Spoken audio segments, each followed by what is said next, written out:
7:10 en el territorio continental ecuatoriano, buscando la verdad en la revista de Opinión Democracia. Queremos saludar al candidato a la alcaldía de Quito, doctor Andrés Páez Benalcázar, candidato por la coalición Sociedad Patriótica, Democracia Sí, Acción Democrática, y lo invitamos para seguir profundizando a fin de que los electores ejerzan un voto libre, pero bien informado, sin engaños, sin mentiras, como muchos actores, no todos por cierto, lo hacen. Quisiera empezar este diálogo con el doctor Andrés Páez y preguntarle cuál es la lectura que tiene usted del debate del domingo último, con una circunstancia, en un formato muy rígido, limitado, de 1 minuto por candidato y 45 segundos para contestar una pregunta. Simplemente resulta muy difícil desarrollar ideas, planes, políticas y estrategias. ¿Cuál es su lectura de lo que sucediera en este debate a la alcaldía de Quito? Muy buen día, doctor Andrés Páez. Gracias, Miguel. Buenos días y un saludo a todos los oyentes de Radio Democracia. Bueno, la verdad es que hubiera sido deseable que todos los candidatos participaran presentando lo que el reglamento de debates expedido por el Consejo Nacional Electoral dispone. Esto es, presentando planes, programas, propuestas, proyectos, aún a pesar de las limitaciones del tiempo y de un formato tan rígido como el que usted ha mencionado. Sin embargo, yo estimo haber cumplido con el reglamento, pero sobre todo con la expectativa de los ciudadanos de efectivamente ceñirme al reglamento y haber propuesto varios temas de una forma muy sucinta, muy resumida, pero haber propuesto. Por el contrario, otros fueron exclusivamente a insultarme y a atacarme, lo cual evidentemente se explica porque siempre se ataca al que va adelante, siempre se ataca al que va a ganar, nadie ataca al que va al último. Y esto es lo que efectivamente sucedió el día domingo. Hubiera sido deseable que el contenido fuera de mejor calidad, pero lo que podemos sacar en conclusión es que los electores se dieron cuenta al menos de qué clase de candidatos son unos y son otros. Y eso evidentemente va a influir al momento de tomar una decisión en las urnas cuando el 5 de febrero elijamos al nuevo alcalde, al nuevo prefecto, a los nuevos concejales y a las nuevas juntas parroquiales de nuestra ciudad. Ustedes, doctor Páez, han hecho una lectura, una respuesta, un feedback después de este debate que permita señalar que hubo mayores respuestas positivas de su participación. Sí, yo creo que el resultado para nosotros es altamente provechoso. Nos ha llenado de entusiasmo porque la respuesta ha sido verdaderamente considerable a favor nuestro. Creo que el balance que ha hecho la ciudadanía de un candidato que va y propone, de un candidato que es respetuoso, que no se presta a los ataques, ni siquiera a contestar la basofia de los oponentes, que no se reduce y no se rebaja a la condición de albañal de algunos de sus oponentes. Creo que eso ha sido muy valorado por los ciudadanos que sobre todo se dieron cuenta quién es quién al momento de debatir, porque hubo otros candidatos que fueron exclusivamente con el propósito de mostrar sus animadversiones conmigo y con otros candidatos. Y creo que eso es lo que no le gustó a la gente, porque la gente lo que quería era una expresión de criterios, de programas, de propuestas, no una retafila de insultos, de insinuaciones y de tonterías como las que se expresaron en mi contra, por ejemplo. Así que yo creo que hay un sinsabor también en los ciudadanos de lo que pasó el día domingo, porque vieron a algunos candidatos que finalmente se quitaron la careta y que fueron puestos en evidencia frente a la sociedad a cargo de sus propios oponentes de debate. Así que el resultado para nosotros es provechoso y estamos entusiastas para seguir en este propósito.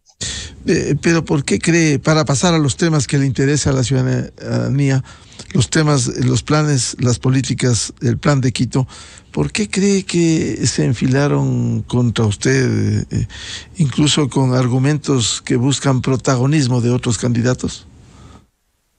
Sí, bueno, siempre se ataca al que va adelante, siempre se ataca al que va a ganar. Y claro, la lectura de estos candidatos es, él es el que va a ganar, entonces hay que atacarlo para ver si de esa manera conseguimos unos votos. Esa ha sido la perspectiva que han tenido esos candidatos.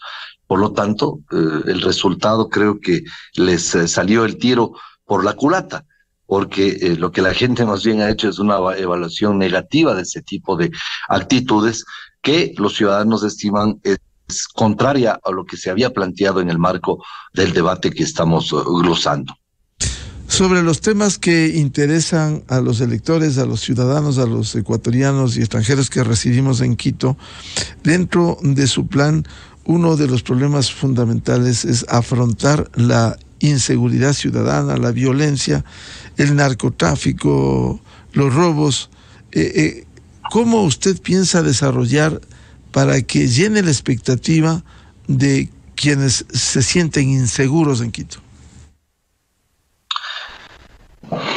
Nosotros vamos a tener un plan integral de seguridad.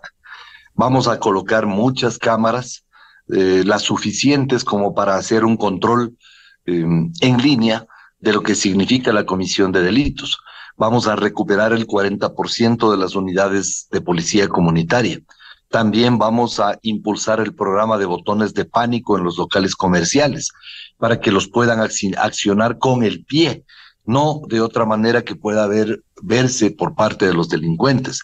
También vamos a hacer que la policía municipal metropolitana haga un trabajo de órgano auxiliar de la Policía Nacional, porque más me interesa que esa policía esté combatiendo a la delincuencia, evitando el accionar de los extorsionadores o vacunadores, antes que andar siguiendo a la gente que se ha pasado 5 minutos del pico y placa. Y finalmente también vamos a impulsar las alarmas comunitarias que son tan importantes para la ciudad. Pero todo lo que nos propongamos, Miguel, y esto sí quiero ser enfático, felizmente estas entrevistas quedan grabadas, todo lo que nos propongamos queda en nada si mantenemos el Código Penal vigente. El Código Penal es la gran alcahuetería de los delincuentes, es la muestra más vergonzosa y miserable del garantismo chavista. Ese garantismo tiene que ser a favor de la gente honrada y trabajadora, no de los delincuentes. No podemos tener un Código Penal cargado de garantías exclusivamente para los delincuentes y que las víctimas de la delincuencia queden en la indefensión. Por eso es necesario, yo ya lo hice, lo presenté el 3 de enero, una profunda reforma al Código Penal vigente, de manera de que a través del Ejecutivo, a través de asambleístas, podamos ir a la Asamblea Nacional para que esa reforma sea tratada, y el día en que se la trate, convocar a los quiteños para que estén en la Asamblea Nacional. Y si nos reunimos 500,000 de quiteños en las afueras de la Asamblea Nacional, ya veremos si los asambleístas votan por los delincuentes o votan por los ciudadanos. Hay que cambiar el Código Penal. No puede seguir ese Código Penal siendo el gran escudo de los delincuentes que se ríen de la ciudadanía, se ríen de la policía, que hace enormes y valorables esfuerzos para detener a los delincuentes, y resulta que cuando los conduce a la cárcel, ahí lo que termina pasando es que los ponen en libertad inmediatamente. Hay que cambiar ese Código Penal. Ese es uno de los grandes desafíos que tiene la capital y que tiene el Ecuador entero. No podemos nosotros omitir nuestra obligación de que efectivamente se cambien las leyes y que se haga un monitoreo de aquellos malos jueces y fiscales, porque también hay de los buenos y los conozco, pero esos malos jueces y fiscales tienen que ser puestos en evidencia ante la ciudadanía, porque son ellos los que ponen en libertad a delincuentes contumaces a cambio seguramente de alguna dádiva o recompensa. Entonces el problema de la inseguridad fundamentalmente pasa por tener un marco jurídico que proteja a las víctimas. De hecho, vamos a impulsar la unidad de atención a las víctimas del delito, a las víctimas de la delincuencia y de la violencia en todas sus formas. Violencia contra las mujeres, contra los hombres, contra las niñas, contra los niños, contra los jóvenes, contra los animales. Eso va a ser combatido por esa unidad que vamos a crear, pero en lo sustancial, la unidad de atención a las víctimas de la delincuencia tiene que impulsar también paralelamente con todo el esfuerzo del municipio de Quito, de su alcalde, de los concejales, tiene que impulsar esa profunda reforma al Código Penal, porque ese Código Penal no puede seguir así, no puede seguir al servicio de la delincuencia y en detrimento clarísimo de los ciudadanos honrados y trabajadores que quieren un mejor destino para su país. Doctor Andrés Páez, usted ha venido repitiendo, insistiendo la necesidad de endurecer las disposiciones en el Código Orgánico Integral Penal, el COIP, que está vigente desde el 2014. ¿Cuáles serían, en resumen, las partes fundamentales que permita cambiar, reformar el COIP? Por ejemplo, el tema de la reincidencia. Si es que una persona reincidente vuelve a ser capturada, entonces ya no puede favorecerse ningún tipo de beneficio penal. Tiene que cumplir la pena, porque si no se sanciona, vive la impunidad. Por ejemplo, Miguel, el tema del procedimiento abreviado. Van y dicen, sí, se someten al procedimiento abreviado, aceptan que han cometido un delito, les ponen una sanción, pero nunca devuelven el daño provocado a la víctima. Entonces, lo que hay que hacer es que, primero, para acogerse al procedimiento abreviado, se garantice de manera suficiente que, por ejemplo, la persona que se robó $200,000 va a devolver o ya ha devuelto ese dinero a la víctima y luego se acoge al procedimiento abreviado para que se le sancione por el hecho cometido. Eso es lo que hay que hacer y eso es lo que se debería hacer e impulsar. Ahora, también tenemos que ir a un agravamiento de las penas. Y yo sé que ya mismo salen los genios, esos famosos genios que, claro, viven del Código Penal y se hacen millonarios con el Código Penal. Entonces, ¿cómo no van a salir a criticar que qué horror, el Código Penal no puede tener penas graves y nos salen con su cantaleta de todo el tiempo? Hay que revisar quiénes son los clientes de esta gente para determinar que efectivamente lo que están es protegiendo un código penal que les permite hacerse millonarios. Pero yo sí creo que hay que agravar las penas, por ejemplo, en los delitos sexuales en contra de los niños y en el femicidio, y que este país tiene que comenzar a pensar en la cadena perpetua, y hay que hablarlo así. Ya mismo salen los famosos derechos humanos a cuestionarme, pero lo que quiero ser enfático es que los derechos humanos son en primer lugar para la gente honrada y trabajadora, son en primer lugar para la gente que se esfuerza por tener un patrimonio, por tener lo suficiente para poder comer, y que no es justo que los derechos humanos salgan en defensa de los infractores permanentemente, porque yo hasta ahora no les escucho a los derechos humanos hablar a favor, por ejemplo, de los policías que han sido victimados, de los policías que son permanentemente atacados por la delincuencia. No les escucho hablar de las víctimas de la delincuencia nunca. Solamente están hablando de los que cometen delitos, y eso es uno de los temas que tenemos que atacar, porque es un tema de fondo. Esas fundaciones que alcahuetean este tema de los derechos humanos tienen que ser puestas en evidencia, porque aquí estamos para defender los derechos humanos de la gente honrada, de la gente trabajadora, que esos son los derechos humanos que estamos llamados a proteger. Doctor Andrés Páez, en ese sentido, el endurecimiento de las penas, la reforma al COIP, tiene que ir acompañada con una correcta, ágil y oportuna administración de justicia, porque puede suceder que se endurecen las penas y seguimos con al menos determinados jueces que, más allá de la aplicación de los códigos, han beneficiado a la delincuencia organizada. ¿Cómo interactuar también para que la Administración de Justicia actúe oportunamente y con estricto apego a los códigos? Bueno, pondremos todas las denuncias, cuantas sean necesarias, en contra de esos jueces y fiscales que no actúan con corrección. Porque aquí lo que tenemos es que también exigir que el Consejo de la Judicatura ponga gente competente, porque mientras nos pongan pillos a juzgar delitos, cuando nos pongan fiscales que no acusan, fiscales que no cumplen con su tarea, fiscales que están conchavados con la delincuencia, entonces ahí es cuando las cosas salen mal. Hay jueces y fiscales ejemplares, hay buenos jueces y fiscales, los podría mencionar. Creo que a ellos hay que destacar su trabajo, pero desgraciadamente hay de los otros que les hacen quedar mal, y por eso es que nosotros tenemos que combatir a estos jueces y fiscales malos que se ponen al servicio de la delincuencia y que actúan en contra de los intereses de la ciudadanía. Eso va a ser parte de la gestión de la unidad de atención y protección de víctimas de la delincuencia que va a instrumentar el municipio de Quito, porque además le pongo una cosa más grave, Miguel. Todo el mundo cuando hace una compra recibe una factura, y en esa factura está un impuesto, IVA 12%.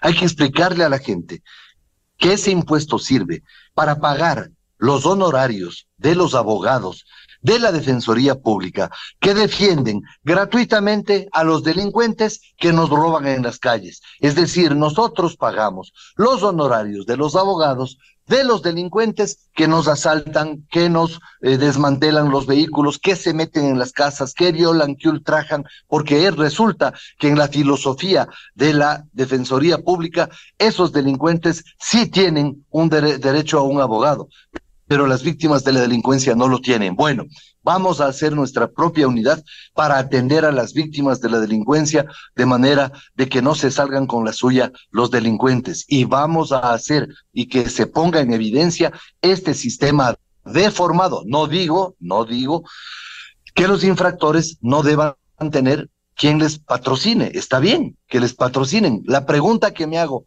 Miguel, y lo hago en voz alta, es ¿por qué solo los infractores? ¿Por qué solo los delincuentes tienen derecho a tener un abogado gratis? ¿Y el resto de seres humanos qué? ¿Y el resto de personas qué? O sea, no existen el resto de personas. ¿Por qué se tiene que en una sociedad privilegiar a los delincuentes en lugar de las víctimas? Si los delincuentes se ponen en ellos mismos cuando empuñan una pistola o un puñal, están poniendo en juego sus propios derechos, pues. Entonces, ¿cuáles son los derechos que están siempre vigentes? Los que el ciudadano honrado y trabajador los cuida cuando él decide no infringir, no cometer delitos. Entonces, aquí hay una teoría absolutamente torcida, que es la de enrumbar toda la legislación y toda la protección a los delincuentes. Esto es parte de la década saqueada y esto es parte del entramado que armaron para protegerse los autores del gran saqueo al Ecuador durante toda esa década. Entonces, creo que nosotros tenemos que entender que ha llegado el momento de cambiar esa barbaridad que se llama Código Integral Penal y de hacer reformas al menos puntuales que permitan que las víctimas de la delincuencia tengan una defensa adecuada y que sus derechos estén protegidos y no sean permanentemente puestos en situación de desigualdad frente a los derechos de los infractores. Ahora, esas reformas que usted plantea, doctor Andrés Páez, va a chocar contra una institución que está de espaldas al Ecuador como es la Asamblea Nacional. ¿Cómo convencer, lograr que actúen en defensa de los grandes intereses de los ecuatorianos antes que los intereses politiqueros de quienes hoy tienen representación en la Asamblea? Bueno, el día del debate iremos cientos de miles de quiteños a la Asamblea y ahí veremos si es que no es suficiente forma de convencerlos la presencia del pueblo en las calles y la presencia del pueblo en el interior y en los exteriores de la Asamblea Nacional para que los asambleístas escojan votar entre los delincuentes o los ciudadanos. Eso es lo que vamos a hacer, porque he sido legislador en 4 ocasiones, conozco perfectamente cómo funciona.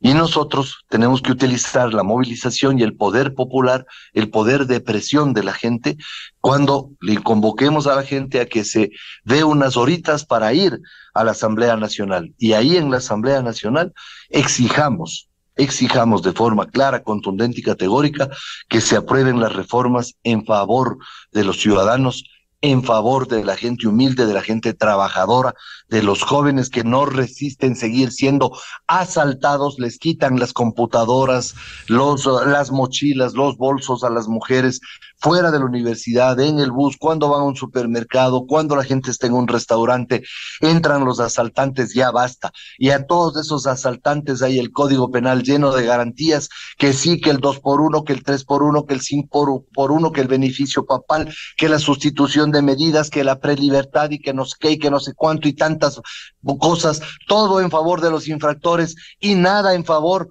de las víctimas de la delincuencia. Eso es lo que tenemos que cambiar. Hay que hacer un código en favor de las víctimas de la delincuencia, en favor de la inmensa mayoría de la sociedad. Por supuesto que también tienen sus derechos los infractores a defenderse, al debido proceso, etcétera, etcétera. Pero no hay razón de que el Código Penal sea solamente para garantizar sus fechorías. Eso es lo que no podemos permitir que suceda.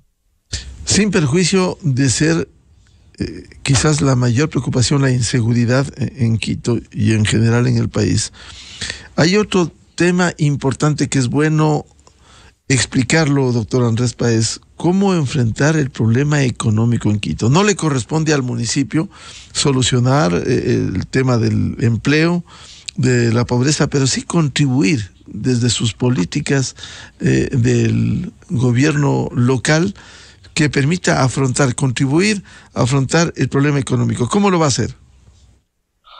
El tema de la economía sí es una responsabilidad del municipio de Quito y ese es el mayor problema que tiene la capital. Entonces tenemos que empeñarnos de que la capital pueda salir adelante, ya que su economía está estancada desde hace mucho tiempo. Y esa economía está muy venida a menos, porque tuvimos que enfrentar el ataque terrorista de octubre del año 2019, luego la pandemia que nos dejó desarticulados, luego vino otro ataque terrorista en junio del año 2022, y así hemos seguido de tumbo en tumbo. Entonces no hay economía que pueda recuperarse. Por lo tanto, lo que vamos a hacer es, en primer lugar, alianzas público-privadas, invitar al sector inversionista, al sector privado, para que invierta en proyectos inmobiliarios, de innovación, proyectos tecnológicos en Quito y proyectos agroindustriales, por ejemplo, para que efectivamente se mejore la calidad de vida de los quiteños mediante la generación de empleo. Yo le he dicho al gobierno nacional el día domingo en el debate de manera pública: está muy bien que se refuerce la reserva monetaria, pero hay una cantidad de dinero ocioso que bien podría ser invertido en obras públicas, y por lo tanto, si es que eso es lo que se hace, habrá un efecto dinamizador del empleo. Tercero, Quito tiene que exigir lo que le corresponde, porque resulta que hay ciudades y municipios en el Ecuador que reciben el 300, el 400, el 500% de lo que aportan al erario nacional, y nosotros resulta de que tenemos que exigir que nos den a Quito lo que nos corresponde para poder pagar las grandes obras que tienen que hacerse en la capital. Por cierto, Quito es el mayor contribuyente del erario nacional, y por eso nosotros tenemos que exigir que la devolución de tributos para Quito sea mediante la asignación de recursos suficientes y que el presupuesto realmente alcance conforme consta el monto de las aportaciones que nosotros hacemos. De hecho, es en la ciudad que más dinero ha aportado en impuestos patrimoniales dispuestos por el actual gobierno en todo el país. De hecho, entre los cantones Quito y Rumiñahui se consolida el 52% de los aportes de impuesto patrimonial a nivel nacional, es decir, solamente Quito y Rumiñahui han pagado más de la mitad de esos impuestos. Si es que es así, pues que nos den el dinero que nos corresponde. Por cierto, siempre hay que ser solidarios con todas las ciudades para que salgan adelante. Claro que sí, pero tampoco podemos tener un desbalance tan grande. Entonces, hay que generar fuentes de trabajo. Necesitamos obra pública, necesitamos el dinero del gobierno para que se invierta en esa obra pública.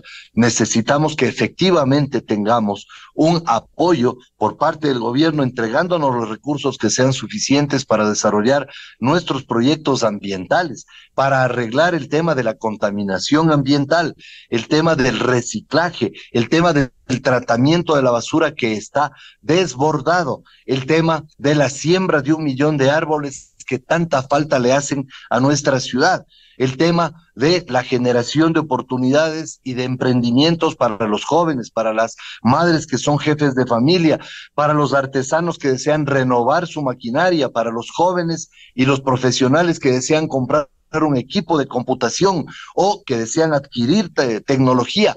Todo eso debemos hacerlo a través de créditos y microcréditos que deben ser impulsados desde Conquito para que la gente pueda meter ese dinero a la economía, pero también es fundamental, Miguel, que entreguemos los títulos de tierras. No solamente es un tema de regularización de los barrios, hay que entregar los títulos de tierras a las personas porque ellos con su escritura se convierten en sujetos de crédito y pueden ir a las cooperativas a pedir un crédito pequeño, por supuesto, de acuerdo a su capacidad de pago, pero en definitiva van a adquirir la posibilidad de solicitar un crédito. Entonces, todo eso hay que hacer para hacer que la economía se dinamice, que la economía mejore, que la economía progrese. Ese debe ser nuestro objetivo. Doctor Andrés Páez, usted se ha referido al tema de las marchas y manifestaciones, estos actos terroristas que usted lo ha calificado, lo de octubre de 2019, junio 2022. Ahora, a comienzos de este año, ya se anuncian marchas y manifestaciones por sectores claramente identificados con el correísmo, la dirigencia de la CONAIE, que actúan juntos, incluso para oponerse al referéndum con las 8 preguntas. ¿Qué hacer frente a estas nuevas amenazas? ¿O vamos a seguir indefensos en Quito para que vengan, saqueen, vandalicen a la ciudad? Hay que mantenerse en la defensa de Quito. La defensa de Quito es un tema de principios. Y lo que hay que hacer, Miguel, es en voz alta, preguntar en dónde estaban los candidatos durante el último ataque, el de junio del año 2022. ¿Qué es lo que estaban haciendo en junio del 2022? Porque yo, a excepción de Patricio Alarcón y quien habla, que fuimos los únicos que estuvimos en las calles, junto al actual candidato a prefecto Andrés Castillo y en alguna ocasión Eduardo del Pozo, los demás no aparecieron. Entonces, ellos tienen la obligación de explicar ante la ciudadanía dónde estaban mientras la ciudad estaba siendo atacada brutalmente, porque ya saldrán con alguna excusa absurda. Es que tenía COVID, es que estaba bloqueado el acceso, es que no podía salir de la casa de mi abuelita y una serie de tonterías. Lo que la gente tiene que darse cuenta es que la política es un tema de testimonio. Y el testimonio se hace en la lucha en las calles, porque es en las calles en donde vencimos a una dictadura y es en las calles en donde efectivamente podemos provocar una transformación, pero sobre todo es en las calles en donde debemos defender a nuestra ciudad, es en las calles en donde debemos estar, y esos candidatos no estuvieron. Pero hay que preguntarles, a ver qué excusas se inventan. Hay que preguntarles a los que me atacan dónde estaban en junio del 2022 para que el pueblo pueda hacer el contraste de los que atacan con blasfemias, con injurias, con ultrajes, con difamaciones y los que realmente somos los que hemos dado ejemplo de compromiso y de testimonio en las calles por la defensa. Si es que le siguen amenazando a Quito, seguiremos de pie en la defensa de la ciudad. No importa el costo electoral ni político que se pague de eso. Vamos a estar de pie defendiendo a nuestra ciudad. Acá puede venir a protestar todo el mundo. quieren venir a protestar, encantado. Aquí la ciudad les abre sus brazos a todos los ecuatorianos que vengan a la capital, pero nadie puede venir a destruir nuestra ciudad y estaremos en pie de lucha y saldré personalmente a enfrentar a los agresores y a los violentos, porque no vamos a permitir que nuestra ciudad vuelva a ser destruida por gente miserable que comete actos terroristas que provocan millones de pérdidas, no solo al patrimonio de la ciudad, sino también al sector productivo. Son más de 2.000 millones de dólares que ha acumulado Quito en pérdidas por estas manifestaciones violentas, terroristas, en donde el líder o el liderazgo de esas manifestaciones, por cierto, hay que recordarles a los quiteños, en octubre del 2019 fue de aquella señora que quiere repetir en la prefectura de Pichincha. Eso es, como le decía su propio jefe, cara de tuco. Eso es no tener sangre en la cara, después de estar inmiscuida en el ataque terrorista que destrozó la ciudad de Quito, pretender ser reelegida para la prefectura. ¡Qué vergüenza! Pero aún así, nosotros vamos a seguir en pie de lucha y seguiremos aquí, esperando que vengan los invasores, porque saldremos a enfrentarlos. Aquí no hay miedo, aquí lo que hay es valentía, hay valor y hay decisión de defender a nuestra ciudad de los ataques terroristas. Doctor Andrés Páez, ¿cómo quisiera recibir la situación del metro en funcionamiento y cómo articular con el metro como parte de la solución del problema integral, articular una política en conjunto que permita afrontar la movilidad en la capital? Bueno, ya falta muy poco tiempo para que se produzcan las elecciones y llegue ya la posesión de el nuevo municipio. Yo creo que hasta tanto muy difícilmente se podrá articular el sistema integrado de cobro. Eso es lo que hay que hacer y rápidamente para que efectivamente funcione y para que ese sistema integrado de cobro nos dé la posibilidad de realmente darle sostenibilidad financiera al metro, porque si no se cobran los pasajes, ¿cómo se le puede dar sostenibilidad al metro? Resulta que tenemos un operador del metro que al momento está cobrándonos más de 7 millones de dólares mensuales por la operación del metro. Y resulta que del metro no ingresa un centavo a la ciudad. Es decir, hay que aclararle al actual alcalde que esto no es gratis. Hay que decirle al actual alcalde de que efectivamente hay una contribución por parte de todos los quiteños para pagar estos valores que son cuantiosos a la operación.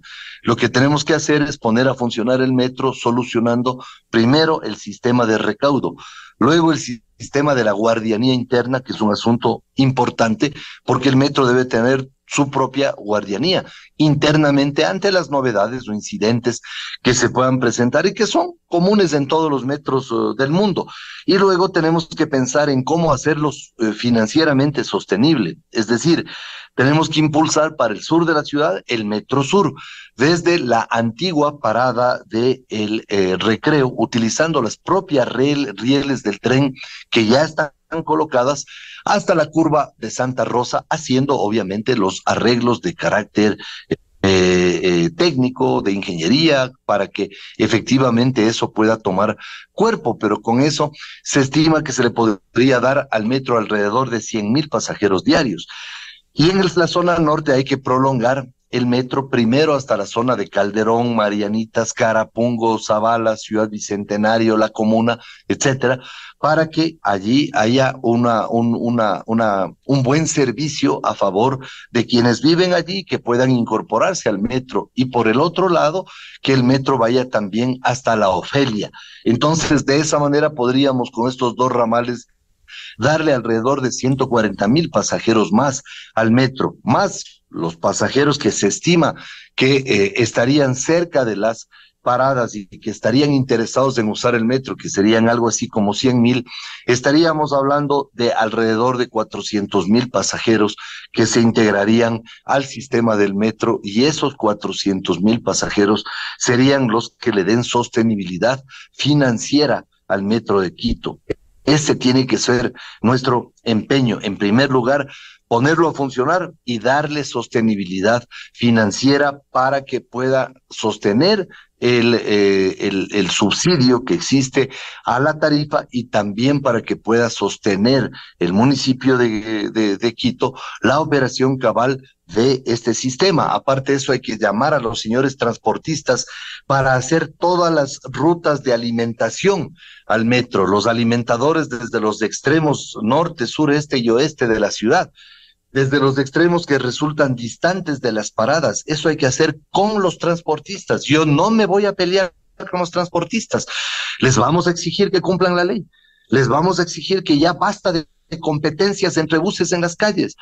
Les vamos a exigir que haya un buen servicio a los usuarios, pero también vamos a trabajar con ellos para que sean parte del sistema integrado de transporte y para que ellos tengan rutas que les resulten rentables para su trabajo.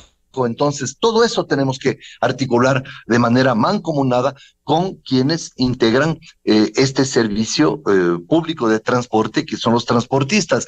Y además hay que incorporar a las bicicletas, a las motocicletas y poner en el centro del sistema integrado de transporte a los peatones. Eso es fundamental. Hay que poner a los peatones en el centro del sistema integrado de transporte, porque de esa manera nosotros vamos a respetar a los que no tienen vehículo. Hay que pensar en la gente de a pie.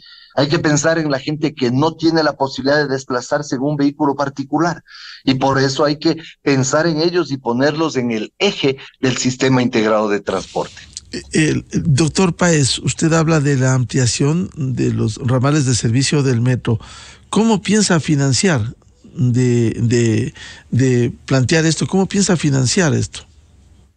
Hay cooperación internacional que efectivamente puede ser canalizada porque están interesados en hacer ese servicio, y hay mecanismos de alianzas público-privadas y de concesión con los cuales se lo puede hacer. Pero también hay otro rubro que es muy importante. Todos los días el trolebús recibe aproximadamente $200,000 diarios y la ecovía $100,000 diarios. Estamos hablando de 6 millones de dólares mensuales, de 72 millones de dólares anuales de ingresos, de los cuales buena parte se roban y por eso no han automatizado el servicio de cobro en las paradas del trolebús y la metrovía. Entonces, lo que tenemos que hacer en primer lugar es automatizar ese servicio, garantizar que esos ingresos sigan siendo del municipio de Quito, y eso se puede titularizar, es decir, ofrecerlo en garantía para un crédito que nos permita financiar estas obras. Con esa liquidez, con ese flujo de caja, cualquier inversionista, cualquier entidad nos va a dar el crédito suficiente, porque saben que la garantía está en esa liquidez. Así que hay varias formas de financiar y lo vamos a hacer para que durante los 4 años del municipio podamos sacar a la ciudad adelante y podamos ponerla en el lugar y en el sitial que le corresponde, ya que ha estado en situación de abandono desde hace mucho tiempo. Frente a la situación que hoy vivimos en el invierno, ha habido ya hechos de inundaciones, de problemas en algunos sectores vulnerables de la capital. Más allá del ordenamiento territorial al que usted se refería, usted ha hablado de la entrega de títulos de tierras. ¿Cómo lograr prevenir estos hechos que impida lo que ocurriera hace un año precisamente en la comuna y en La Gasca? Bueno, hay que continuar con el proyecto de las laderas del Pichincha, porque eso permitiría que se limpie la maleza de los conductos y también de las piscinas de alivianamiento, que son las que resultan cruciales para el funcionamiento de ese proyecto y evitan que la lluvia provoque tantos daños en la ciudad, ya que evita que toda esa agua baje hacia la ciudad. Hay que trabajar en ese proyecto y también hay que reemplazar buena parte del alcantarillado, que en algunos sitios de Quito ya está fuera de juego, ya ha cumplido su vida útil, porque ese sistema colapsado de alcantarillado también hace que las inundaciones sean de semejante magnitud. Ahora bien, las precipitaciones lluviosas pueden ser terribles en la ciudad, como efectivamente Efectivamente, ya hemos visto casos en estos días, pero lo que debemos hacer es buscar por todos los medios que el sistema de alcantarillado sea lo suficientemente grande como para abastecer la captación de toda esa agua lluvia y poder utilizarla, porque de eso también se trata, es decir, tenemos que entrar en mecanismos de tecnología moderna para poder hacer captación de todo tipo de agua lluvia que permita reutilizarla en la capital. Así que este tipo de acciones tienen que desarrollarse. La empresa de agua potable y alcantarillado tiene su propio presupuesto que hay que optimizarlo y que hay que hacer que efectivamente parte de ese alcantarillado que es demasiado antiguo sea sustituido por otro, y creo que en ese empeño hay los recursos suficientes dentro de esa empresa para que efectivamente así suceda. Usted se ha referido también, y lo escuchamos el domingo, sobre el relleno de Linga. ¿Cómo dar una solución definitiva frente a algo que ha estado pendiente, la recolección de la basura de este servicio básico y el relleno sanitario? En el relleno de Linga hay 8 metros ya por encima de la cota máxima. Significa que el viento puede desplazar una parte de esa basura a otros sitios. Es decir, es una situación extremadamente grave la que estamos enfrentando en la ciudad. Lo que nos proponemos y debemos hacer efectivamente es que la basura sea objeto de un tratamiento de carácter tecnológico, pero esto pasa por clasificar la basura en casa.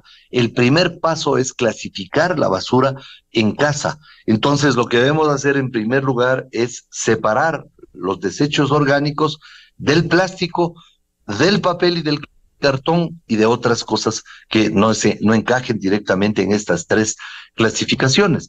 Cuando nosotros en las casas hagamos esta separación y el vehículo de emaseo que recoge la basura los lleve hasta su lugar de destino de manera separada, ya haremos una gran contribución a lo que significa la protección del medio ambiente. Luego viene la tarea de procesar la basura. Toda la basura orgánica tiene que ser convertida en compostaje para poder alimentar y mejorar la calidad de los suelos. Los plásticos tienen que ser transformados y sometidos a un proceso de reciclaje, igual que el cartón y el papel. Entonces, todo esto tiene que hacerse de manera diferenciada y hay que utilizar tecnología de punta, tecnología de primer nivel, para que efectivamente tengamos generación de energía. No vamos a seguir enterrando la basura. Lo que tenemos que hacer es procesar la basura. Por un lado, convertirla en energía. El tema del plástico, convertirlo en, por ejemplo, bicicletas, como efectivamente se hace en nuestro tiempo. Y el tema del cartón y papel, convertirlo en productos que están siendo utilizados incluso con algunos proyectos desde este momento, por ejemplo, en materiales de construcción. Entonces, este procesamiento tiene que hacerse de una forma técnica para que efectivamente la basura pueda ser tratada de una forma amigable con el ambiente. Si seguimos enterrando la basura, vamos a tener serios problemas a futuro. Así que el botadero de Linga, una vez que ya tengamos toda la infraestructura tecnológica necesaria, ese será un botadero que será sellado y convertido en un gran parque. Doctor Andrés Páez, el otro tema se relaciona con el impulso al turismo. Para ello, volvemos al tema inicial de la seguridad en el centro histórico y otros lugares que son atractivos turísticos.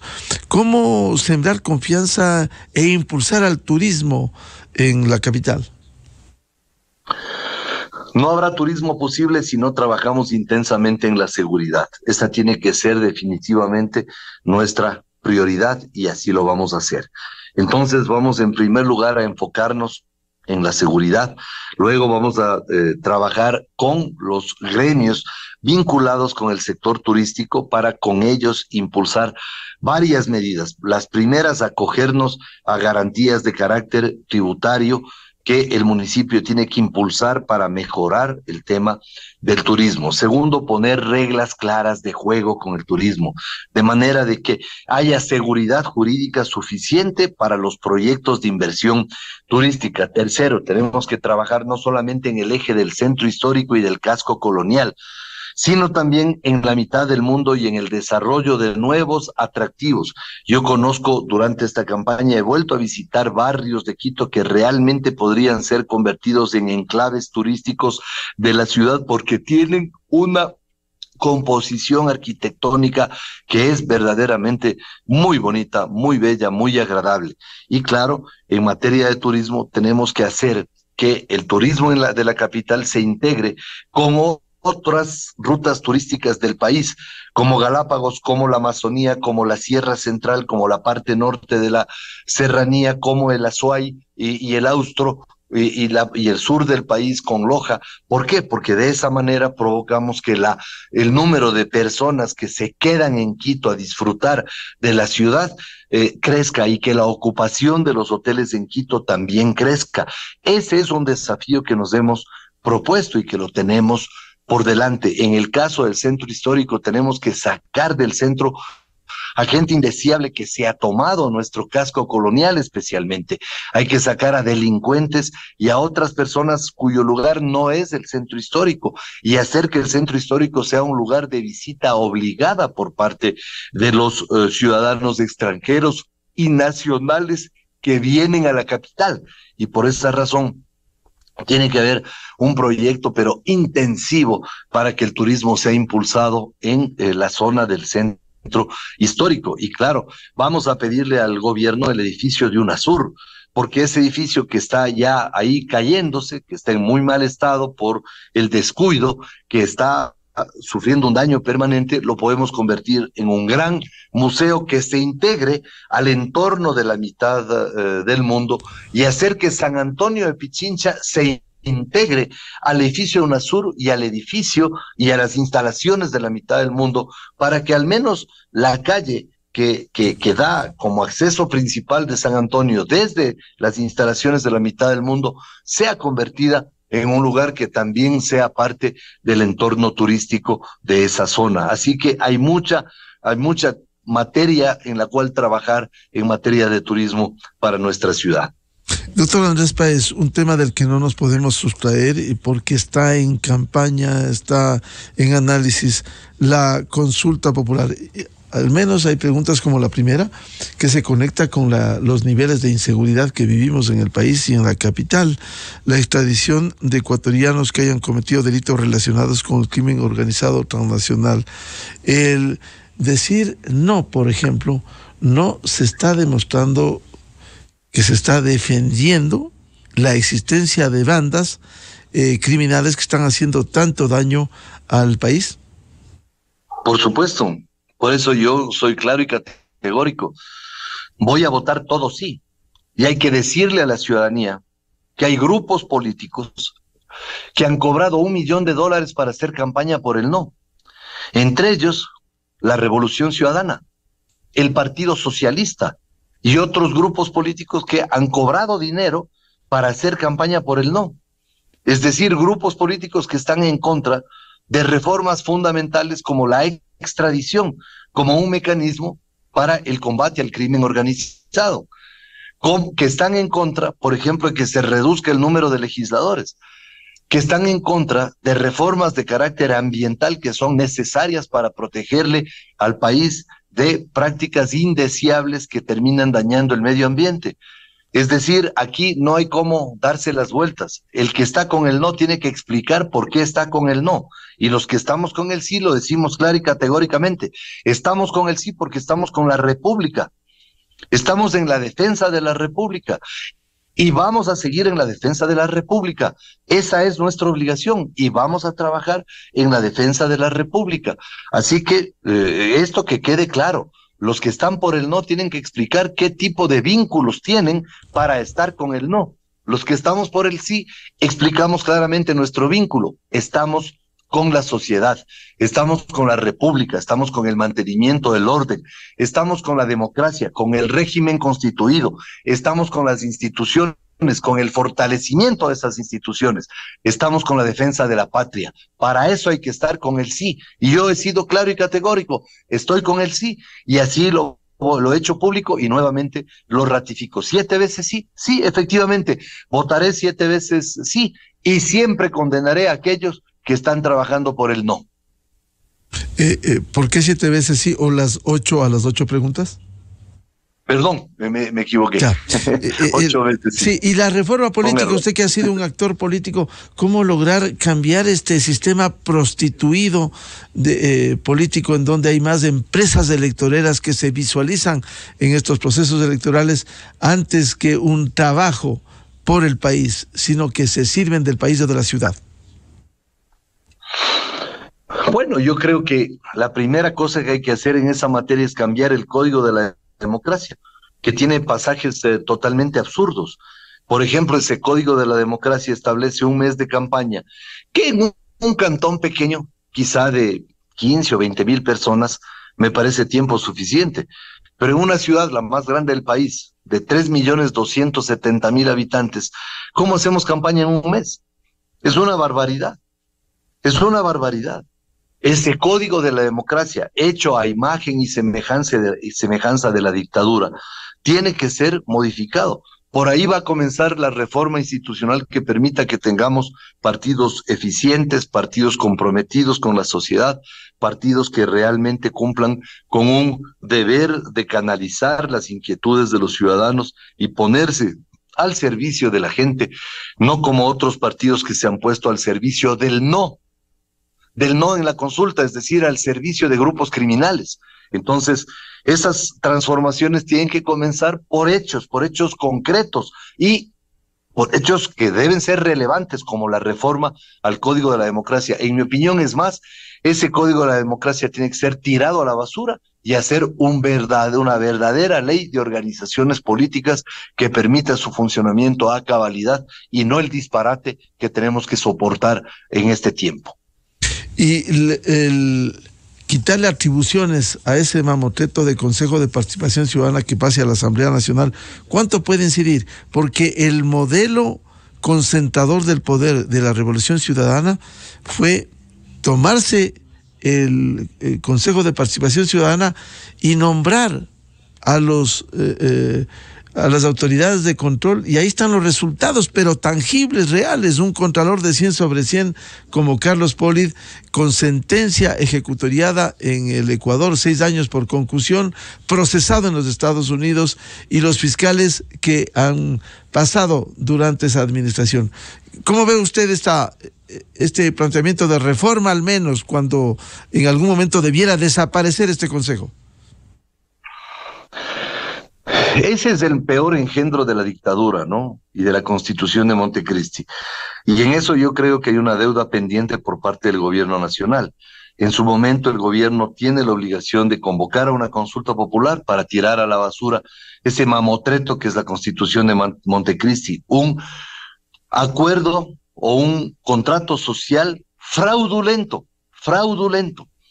Entonces hay que tirar a la basura ese que es el germen de todo lo que hemos vivido durante estos 15 años, que ha sido la gran tragedia del país. Hay que tirar a la basura ese mamotreto y, por supuesto, hay que tirar a la basura a ese Consejo de Participación. Tiene que ser extinguido y eliminado porque no ha cumplido ninguna de sus funciones.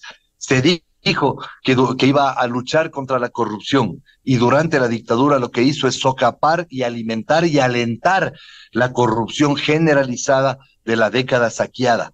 Se dijo que iban a escoger a los mejores ecuatorianos para las funciones. Lo único que hicieron es seleccionar a correístas para que cumplan diferentes funciones en el Estado, pero exclusivamente a correístas y a nadie más que correístas, que por cierto se hicieron millonarios y que ahora no pueden explicar las enormes fortunas que tienen.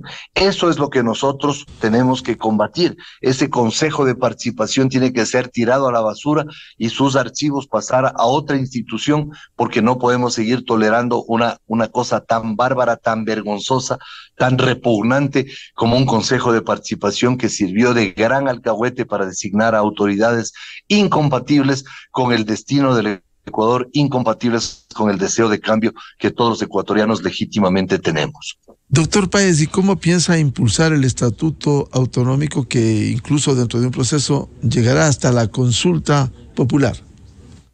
Tenemos que en primer lugar arreglar la casa.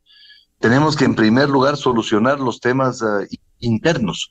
En primer lugar hay que llegar a poner en orden el municipio, darle una configuración diferente, darle fortaleza institucional al municipio, recuperar su credibilidad y luego ir por la consulta popular para el estatuto autonómico, donde tienen que, por supuesto, darse otro tipo de consultas también, como efectivamente en su momento serán formuladas, pero el estatuto autonómico será una gran oportunidad para que el Distrito Metropolitano de Quito ejerza también su autonomía en ciertos aspectos, como por ejemplo el combate a la delincuencia, que es uno de los temas más acuciantes de la sociedad. Y creo que ese estatuto nos permitirá funcionar con mayor eficiencia administrativa para poder direccionar la obra pública del municipio a todos los sectores de la ciudad sin excepción. Creo que ahí hay una gran oportunidad por delante, pero primero hay que ordenar la casa. Si es que no ordenamos la casa, cometemos o caemos en el riesgo de que en algún momento efectivamente se pueda distorsionar el carácter de ese estatuto autonómico. Por eso hay que primero poner la casa en orden y luego avanzar al estatuto autonómico. Doctor Páez, si en esta campaña electoral, cuando usted recorre, estamos en la recta final de esta campaña, ¿cuáles son las angustias que plantean, qué quieren los ciudadanos? Porque gran parte que se ha evidenciado, de acuerdo con sondeos, hay una gran parte de la población que todavía sigue con indecisión. Bueno, nosotros tenemos que trabajar insistiendo en las propuestas medulares que sintonizan con el deseo de la gente. Nosotros tenemos que decir claramente que habrán 3 ejes de gestión en el municipio de Quito. Primero, la defensa de la familia. La defensa de la familia. Segundo, la defensa del bienestar de la familia quiteña. Su derecho al bienestar de la familia y de cada uno de sus integrantes. Tercero, defensa de los derechos, del derecho a progresar de todos los ciudadanos que habitan en Quito. Nuestro derecho a progresar. Y por supuesto, todo esto se complementa con la defensa de Quito de los ataques terroristas. Entonces, en esas piedras angulares sostenemos nuestra administración y así lo vamos a hacer. Defensa de la familia, defensa del bienestar, defensa de nuestro derecho a progresar. Esos son los ejes en los cuales vamos a trabajar para que efectivamente la ciudad salga adelante, hacer obras públicas, preocuparnos de las mujeres, de los jóvenes, de que tengan oportunidades, de crear oportunidades para mejorar la educación, mejorar los servicios de salud y ampliarlos, mejorar la vialidad, hacer que Quito sea una ciudad en donde se pueda transitar de mejor manera, porque ahora es un auténtico caos. Hay que trabajar en todos esos aspectos y felizmente tenemos la experiencia para hacerlo, la experiencia y la sabiduría acumulada por los años de servicio al país en diferentes funciones. Creo que ha llegado el momento de devolverle al país todo lo que nos ha dado. Y eso es lo que vamos a hacer con un equipo sólido de técnicos especialistas en cada una de las materias que permitan llevar adelante la mejor gestión que sea posible y consolidar una gestión que realmente se articule alrededor de temas fundamentales que la ciudadanía necesita para mejorar sus condiciones de vida. Familia, bienestar, progreso, 3 piedras angulares de nuestra gestión, 3 pilares de lo que será el municipio de Quito y la defensa de Quito de los ataques terroristas. Eso es lo que nosotros tenemos que hacer para sacar adelante a nuestra capital. Y ese equipo de trabajo del que usted habla, doctor Andrés Páez, está ya está laborando, construyendo ese modelo de gestión. Sí, por supuesto, ha venido trabajando durante todo este tiempo y una vez que ganemos las elecciones se pondrá a trabajar como si ya estuviéramos en funciones de manera de ganar prácticamente 2 meses que tenemos para cumplir con nuestras obligaciones y llegar al municipio ya con temas concretos y ponernos a desarrollar esos temas de manera inmediata, es decir, que los quiteños vean de que efectivamente hemos dado un paso adelante y que ese paso adelante implica en definitiva el progreso de la ciudad, que es el progreso de las familias, de los miembros de las familias quiteñas, de nuestro derecho a alcanzar el bienestar, de nuestro derecho a progresar. Claro, eso es lo que tenemos que hacer y por eso ese equipo ya está trabajando en las diferentes áreas y es el que me provee la información de las diferentes áreas para poder llevar adelante la gestión del municipio de Quito.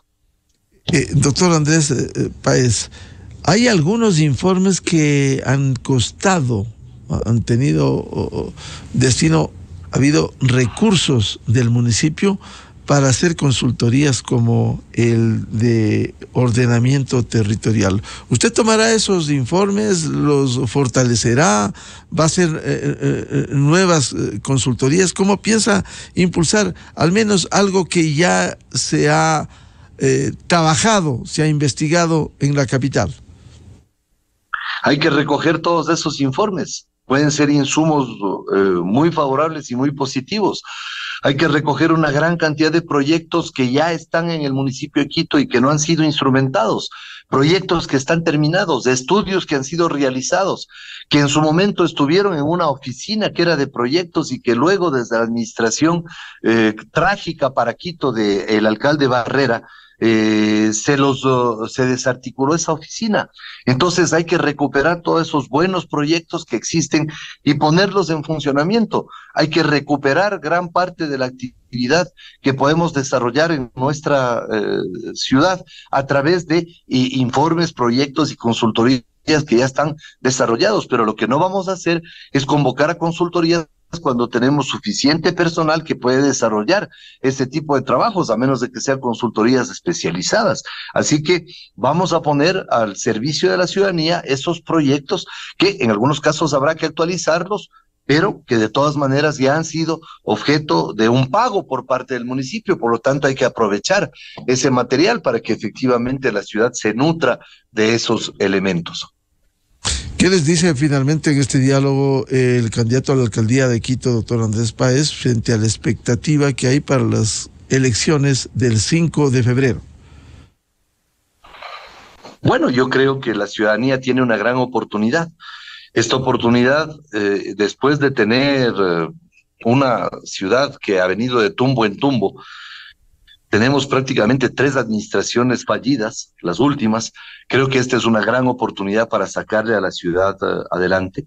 Creo que esta es una gran oportunidad para pensar en nuestras familias y en su derecho al bienestar y en su derecho a progresar. Esta es una oportunidad que tenemos y que mediante el voto la podemos cambiar. Podemos cambiar a nuestra ciudad, podemos hacer que nuestra ciudad vuelva a ser lo que fue otrora. Y creo que nosotros debemos utilizar el voto como un mecanismo para defender a nuestras familias, para defender nuestro derecho al bienestar y nuestro derecho a progresar. Creo que eso es lo que debemos hacer y en eso debemos empeñarnos. Así que si es que ese es nuestro compromiso, estoy seguro que el resultado para todos nosotros será muy alentador. El doctor Andrés Páez, candidato a la alcaldía de Quito por la Alianza Democracia Sí, Partido Sociedad Patriótica y Acción Democrática. Muy amable por atender a la revista de Opinión Democracia, doctor Páez. Gracias a usted, Miguel, y un cordial saludo a usted y a toda la audiencia de Radio Democracia. Buenos días. Muy amable, 8:13 en el territorio continental ecuatoriano. Vamos a una pausa publicitaria y volvemos buscando la verdad en la revista de Opinión Democracia. Tenemos previsto un diálogo con el secretario de Seguridad Pública y del Estado, doctor Diego Ordóñez. Temas de interés, las políticas, los planes, las estrategias, las perspectivas en el país en un tema tan complejo y difícil como la seguridad. Miguel Rivadeneira en la revista de Opinión Democracia. Inicio de espacio promocional y publicitario.